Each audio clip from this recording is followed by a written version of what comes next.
Hello everyone, my name is Harsh and today I am going to show you my high distinction project 5.3 XT. In this project, I created a system where I can control LEDs connected to an Arduino board using the web page. This means I do not have to touch the hardware to turn the LEDs on or off. I can do it directly from my computer or even my phone.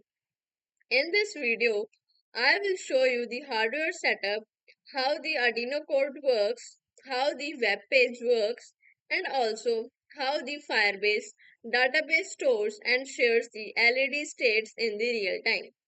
At the end, I will show you a full demonstration of the system working together. This is my hardware setup. Let's start with it. I am using an Arduino Nano 33 IoT, which is a small board with Wi-Fi capabilities. I have three LEDs which are connected on the breadboard, but I labeled them as with the different names. This LED, which is in the red color, I labeled it as a blue LED on pin D2 on the Arduino Nano 33 IoT. The second LED is labeled as green LED on the pin D3 and the third LED is labeled as the red LED on the pin D4 on the Arduino Nano 33 IoT. Each LED is connected to a resistor, usually 22 ohms, to prevent too much current from going through it. The Arduino is connected to my computer via USB. This also powers the board. Once the Arduino is powered, it can connect to my Wi-Fi and communicate with the Firebase database.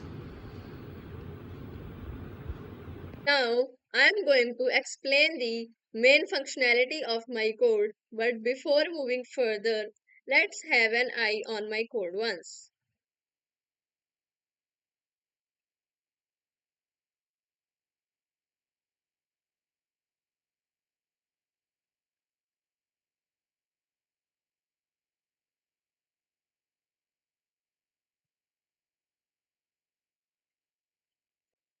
Let's start with the explanation now. I have included two libraries at the beginning, which are Wi-Fi NINA and Firebase underscore Arduino underscore Wi-Fi NINA, which means first library lets the Arduino connect to the Wi-Fi and the second one talk to the Firebase and the cloud database. After that, I enter my Wi-Fi name and password and also my Firebase URL and secret key. This is like giving a Arduino a pass to connect to the database. Then I define which pins are connected to which LED. This tells the Arduino which LED to turn on or off. After that, in the setup function, the Arduino does three things. The first one connects to Wi-Fi, which means you will see dots on the serial monitor while it is connecting. The second one is initialize Firebase so it knows where to get the LED data. And the third one is sets the LED pins as output so the Arduino can control them. In the loop function, the Arduino constantly checks Firebase for the current state of each LED. For instance, if the database says blue LED is on, the Arduino turns the blue LED on. If the database says off, the Arduino turn it off. This happens continuously every 2 seconds. This way, whenever I change the LED state from the web page, the Arduino immediately knows and change the LED state. To make my project more professional, I also show my Firebase real-time database. Here you can see a folder called LEDs. Inside there are three values: blue, green and red. Each value is either on or off. When I click a button on the web page, you can see the value change instantly in the Firebase. And because the Arduino is continuously reading Firebase, the LEDs on the board changes at the same time. This demonstrates real-time communication between the web cloud and the hardware. Let's start with the explanation of HTML code. My HTML code creates a simple web page with three buttons, one for each LED, blue, green, and red. When I click any of these buttons, the web page first checks the current state of the LED from the Firebase real-time database. For example, if I click the blue LED button, the code asks Firebase, is the blue LED on or off right now? Then, depending on the answer, the code changes the value in the Firebase to the opposite. So, if the blue LED was on, it becomes off and vice versa. This happens using the Firebase JavaScript SDK, which helps the web page communicate easily with the database. After Firebase is updated with the new value, Arduino reads this data every 2 seconds and turns the corresponding LED on or off in the real time.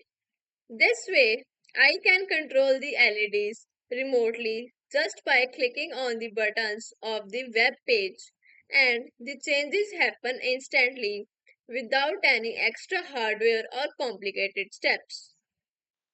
Now, let's start with the live working of our hardware project so that you can see live and able to understand what is happening.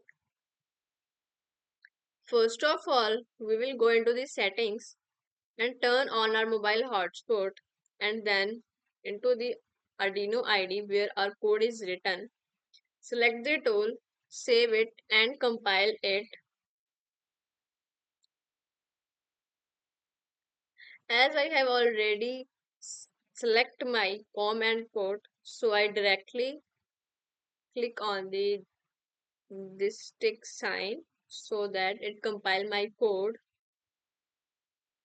When the compiling is done, we are going to upload our code. After that, we will open the serial monitor and you can see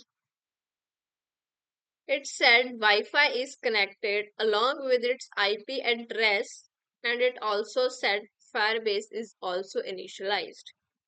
It means till now everything works very great. Our Wi-Fi is connected along with the IP address and Firebase very smoothly without any error. Here is my hardware setup. You can see now all the LEDs are off. One thing which I want to tell you that you can see this message blue failed to read time out. This happens because in my code I use the library Firebase underscore Arduino underscore Wi-Fi NA.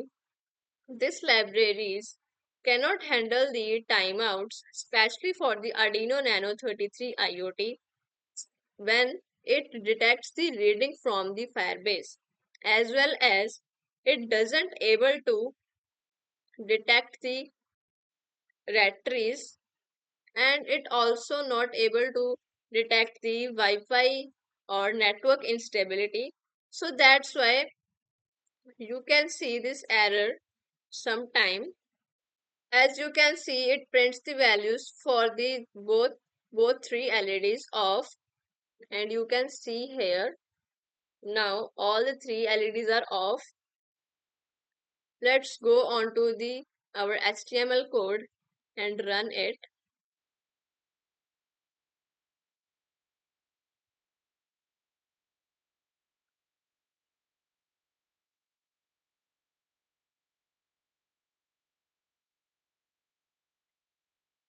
Now let's see.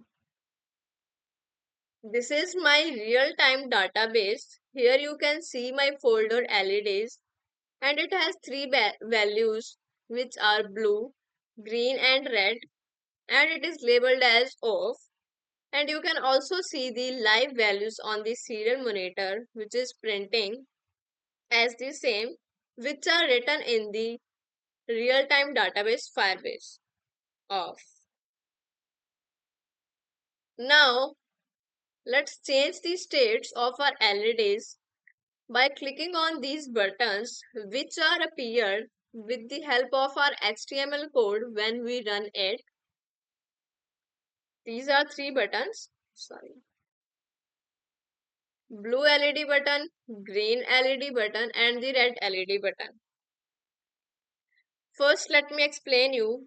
Let's suppose when I click on the blue LED button, then it checks the value of the LED from the Firebase, whether it is off or off. When it will get the answer, it to do the opposite of it. I mean to say that if our value is here is off, then it turns the value into the on and our LED starts on, but it is now off. I'm just explaining you the working of this project. And when I click on the red LED button or on the green LED button, again it checks the value on the real-time database, means it asks the value from the Firebase, and then when it will get the answer, it will change the state of the LED. Either it is on or off. Now let's test this lively. Here is my setup. You can see that all the LEDs are off now, and the now values are printing on the serial monitor. You can see on the right side. When I click the blue LED button, our red LED is on, and here you can see that it changed the state of the blue LED with the help of the button which appeared on the web page in just like few seconds, and I do not have to touch anything on the breadboard or any kind of hardware to change the state of my LED. Let's test another LED button also. When I click on the green LED button, the, the state of the green LED is now changed here. See, our second LED is on now. Our first LED is on, which is labeled as blue LED button, and second LED is same as green LED. And now it is on, and you can also see the live readings on the serial monitor side by side. Now let's test our third LED button, which is red.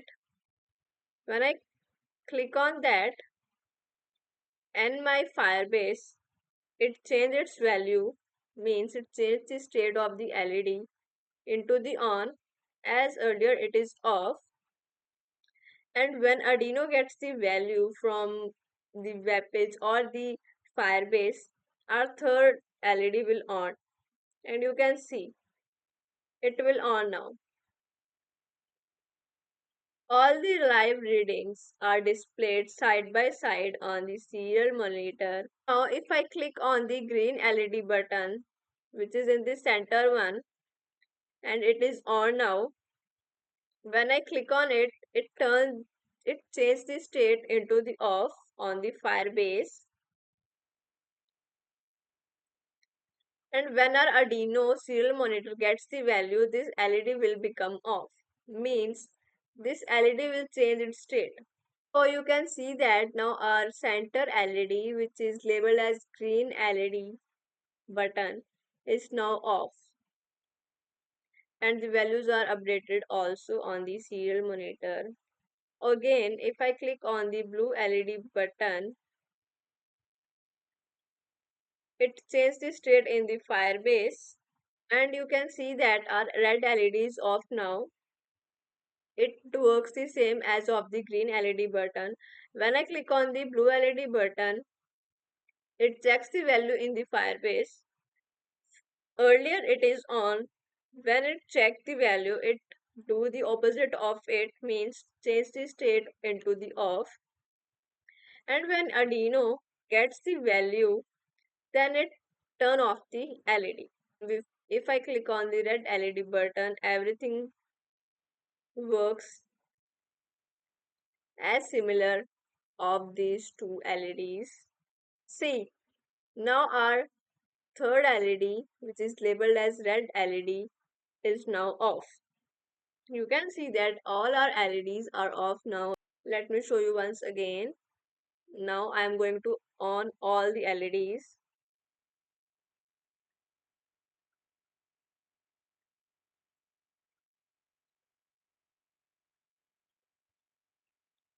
I click on the blue LED button. It changed the state. And you can see our red LED is on now. I click on the green LED button. It changed the state in the Firebase. And our green LED is also on now. I click on the red LED button. It changes the state, updates the value, and give it to the serial monitor. And when the serial monitor gets the value, it will turn on the LED. As you can see, all the three LEDs are on now. It means that our system is working perfectly. In conclusion, this project shows how we can control hardware remotely using the internet. The Arduino reads data from the Firebase, the web page updates the Firebase, and the LEDs respond instantly. This is a simple example of an Internet of Things system where devices, cloud, and the web interfaces work together. Thank you for watching. I hope this gives you a clear understanding of how hardware and software can communicate in real time using Firebase.